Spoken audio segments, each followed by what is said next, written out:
सुनाते हैं तुम लोगों को हम अरुणिमा सिन्हा की। ये कोई ऐसे हाइपोथेटिकल कहानी नहीं है, ये रियल स्टोरी है। अरुणिमा सिन्हा जो यूपी में अंबेडकर नगर की रहने वाली एक लड़की है, जो वॉलीबॉल जानते हो ना, वॉलीबॉल की प्लेयर रह चुकी है। वो 2011 में क्या होता है कि वो ट्रेन में सफर कर रही थी और सीआईएसएफ का एग्जाम देने जा रही थी।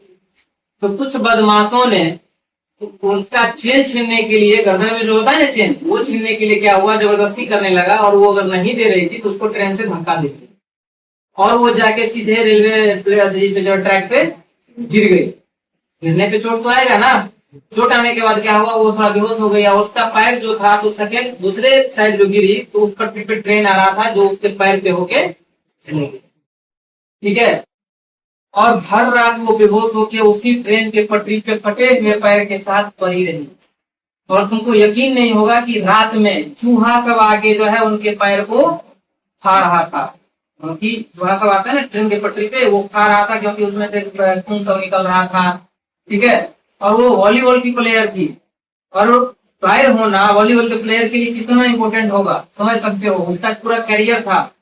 ठीक है, जब उसको होश आया तो वो पूरे रात पटरी में पड़ी थी। लोगों ने सुबह में क्या हुआ, जब लोगों ने देखा तो उसको हॉस्पिटल लेके गया और हॉस्पिटल में जब उसको 8 घंटा बाद होश आया तो वो देखती है कि उनका एक पैर ही नहीं है, एक पैर नहीं है, दूसरे पैर में फ्रैक्चर है, कमर में स्लिप डिस्क है, इतना कुछ।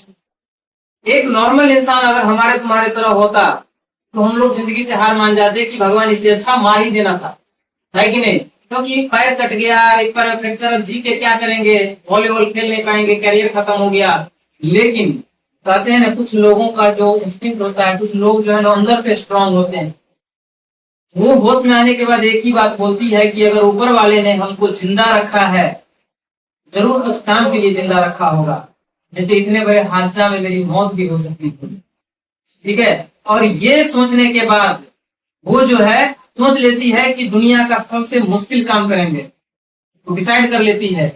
ठीक है, और पता है वो क्या बोलती है कि मेरा पैर कटा है ना, हम वो काम करेंगे जो पैर से ही किया जाता है, हम एवरेस्ट क्लाइंब करेंगे, एवरेस्ट के चोटी पे चढ़ेंगे। अब सोचो, पैर वालों के लिए ये मुश्किल होता है एवरेस्ट पे चढ़ना, उसका पैर भी नहीं है और वो एवरेस्ट पे चढ़ने का सोच लेती है। ठीक है, और वो हॉस्पिटल्स में जब डिस्चार्ज होती है, ठीक है, 11 महीना बाद जब डिस्चार्ज होती है तो पैर में जो है उसको एक आर्टिफिशियल पैर जो होता है वो लगाया जाता है, जो चल भी नहीं पाती है, उससे चलती है तो वहाँ घाव जो है तुरंत ताजा हो जाता है, ब्लड निकलने लगती है। ठीक है, जिसके वजह से जो है वो सही से चल भी नहीं पाती है। वो जो है जाके मिलती है किससे पता है, गजेंद्री पाल। गजेंद्री पाल जो एवरेस्ट क्लाइंब कर चुकी है, ठीक है, तो उससे मिलती है, उसको बोलती है कि हम ये करना चाहते हैं, तुम क्लाइंब कर चुकी हो, बस दुनिया को डेट पता लगना बाकी है, क्योंकि ये साहस ही बहुत बड़ी बात है। और बच्चों 2013 के अंदर, 2011 में उनका एक्सीडेंट हुआ और 2013 के अंदर हाईएस्ट पीक जो है माउंट एवरेस्ट को वो क्लाइंब करती है और वहां पे चढ़ के एक वीडियो भी बना के डाली है सबको बताने के लिए कि इंसान शरीर से विकलांग नहीं होता है, इंसान अपने सोच से विकलांग होता है। अगर वो हार मान लेती जिंदगी बोझ हो जाता। आज वो एक एक करके 6 पीक पे चढ़ चुकी है और 2015 के अंदर, 2013 में वो एवरेस्ट क्लाइंब की और 2015 के अंदर भारत सरकार ने पद्म श्री से उनको नवाजा।